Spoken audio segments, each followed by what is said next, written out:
Don't be afraid. Be real fucking afraid. Millennium. Alright, let's take a look at Millennium. Jesus Christ.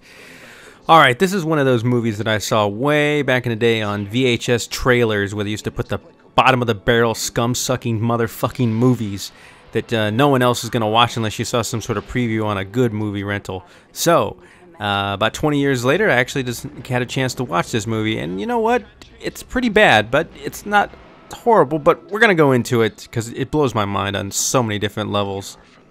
Alright, let's look at our two main characters here. We have Cheryl Lade from Charlie's Angel playing Lois, the time-traveling female interest of this movie, and Chris Christopherson from the far superior Blade movies, God, I never thought I'd say that, playing Bill Smith. Bill fucking Smith. One of the dumbest fucking names I could ever think. Joe Blow, William Tate, Nico, just name a fucking anything else but Bill Smith. What'd I do? Alright, here's my DVD copy. Pretty standard front. You got a plane flying into something you don't know about. Pretty standard box. Alright, here's the insert inside. Why are there so many damn chapters? This movie doesn't need that many chapters. And what the hell is that picture on the front? It looks like Joan Rivers in an aqualung.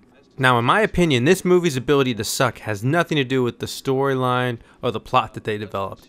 It was very interesting. The idea of time travelers going back into the past and grabbing people who were basically sentenced to death to use in their new future, which has a problem of repopulating the earth due to whatever the fuck they're talking about in there, is genius. I think there's a lot of things you can do with that kind of plot line, but I think where it really fell apart and what I've read is that there were problems with direction.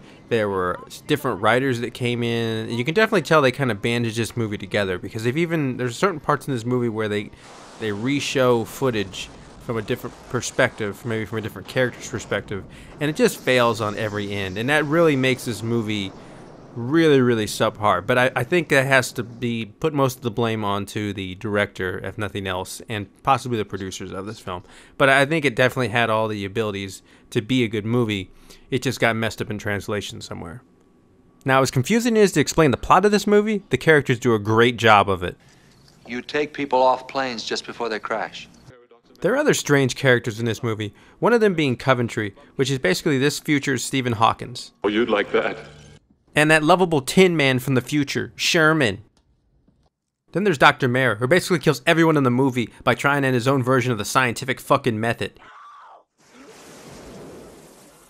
Now that you know the beginning and the end of the movie, there's basically an hour in the middle of confusion, sex, the two main characters making a baby, multiple timelines, Sherman walking around like a dickweed, and just boring, boring, boring, boring dialogue.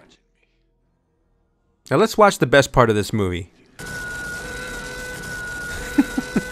Glorious! Oh my god, they couldn't even get the death scene right.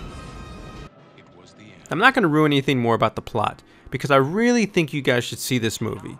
But just remember, this is a B-level movie. Don't go in expecting Schindler's List or any shit like that. It's definitely bad, but it has a certain quality.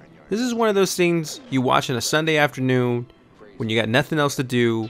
Get some popcorn, get a beer, get a little bit confused, maybe get in the movie. If nothing else, have a few giggles and watch this shit. So, this is me signing off saying definitely give this a watch. Just be prepared. It's going to be pretty bad.